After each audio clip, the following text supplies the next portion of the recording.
Bonjour chers participants, chers internautes passionnés de l'agroécologie. La dernière fois, nous vous avions abordé sur le module 5 intitulé « La gestion des nuisibles ». Bienvenue dans le présent module 6 qui parle de l'amélioration des systèmes d'élevage.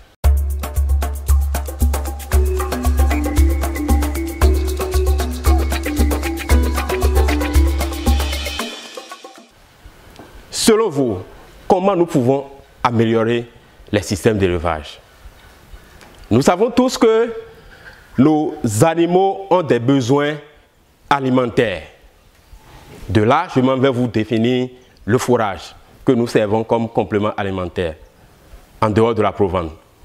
Le fourrage, c'est une substance d'origine végétale, à l'exception des graines, servant à la nourriture et à l'entretien du bétail.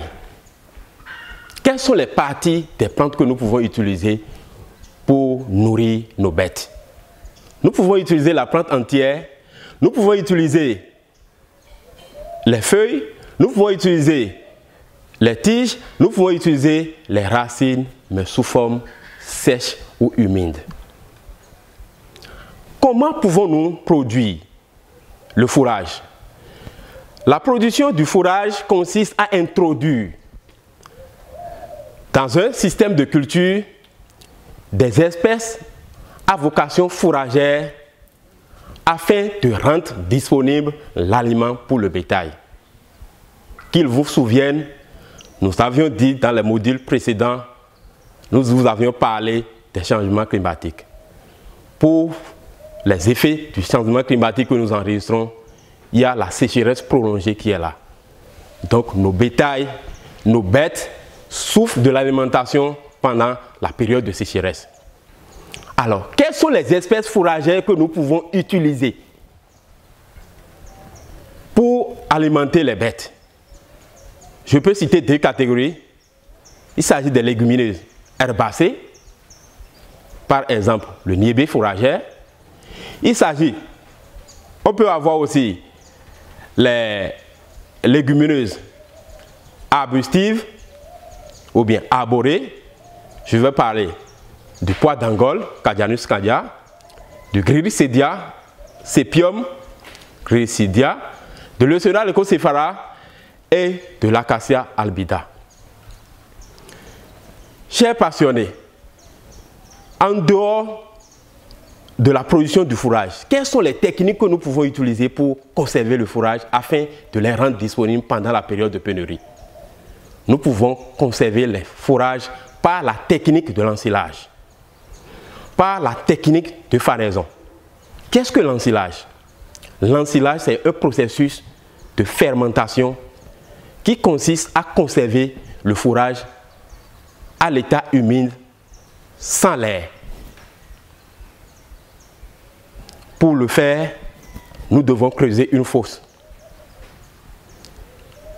La fosse, les dimensions de la fosse varient du nombre de têtes d'animaux que nous avons. Parce que c'est en fonction de ça, il faut stocker le fourrage. Après avoir réalisé la fosse, nous devons faire la récolte.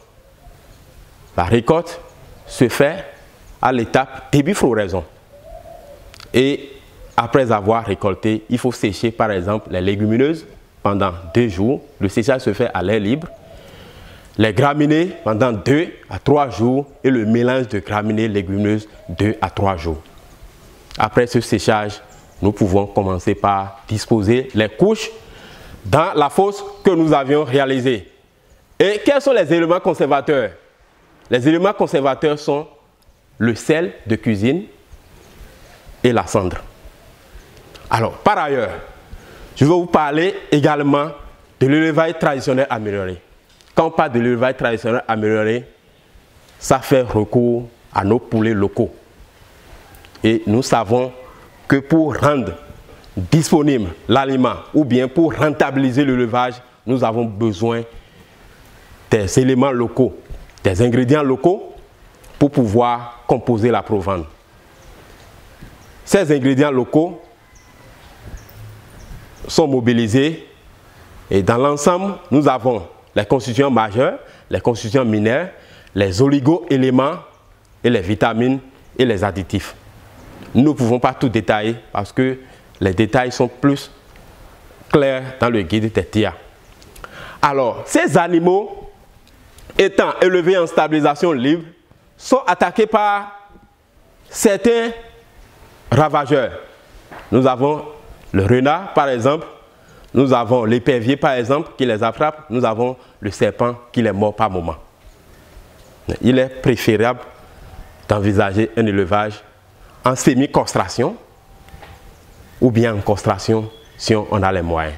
Ce sont deux types d'élevage qui rentabilisent le mieux que l'élevage en divagation. Alors, nos animaux sont également sujets à des maladies. Au niveau des volailles, nous avons les maladies aviaires, nous avons les maladies virales et nous avons les maladies parasitaires. Chaque catégorie de maladie présente des symptômes. Tous ces éléments sont bien détaillés dans le guide. Nous ne pouvons pas prendre maladie par maladie pour pouvoir bien détailler. Mais je peux vous donner déjà, pour le cas des maladies parasitaires, nous avons par exemple la variole là. Et quand l'animal est, c'est-à-dire infecté, nous remarquons souvent le sang dans la déjection. Nous remarquons que l'animal perd de poids. Par exemple, aux maladies virales, par exemple, et aux maladies aviaires, nous avons les maladies respiratoires. L'animal a des difficultés à respirer et l'animal refuse parfois de manger. Mais nous, ici, nous sommes en agroécologie. Quels sont les traitements spécifiques que nous pouvons envisager pour faire face à ces maladies? Il y a des plantes médicinales que nous utilisons. Par exemple, le Vernonia. Nous pouvons utiliser comme de vermifuge. Nous avons l'écorce de Nîmes, l'écorce de Caïcédra qui sont utilisées par exemple comme antibiotiques. Et nous avons d'autres espèces de plantes qui peuvent nous aider également à entretenir nos animaux. Mais dans tous les cas, nous devons avoir une bonne fiche de prophylaxie médicale et nous devons veiller sur la prophylaxie sanitaire. Chers participants, nous sommes à la fin de la formation sur les TIA. Nous vous remercions pour votre attention et nous vous invitons à aller télécharger sur le site web de EcoBénin le guide de l'adoption sur les TIA.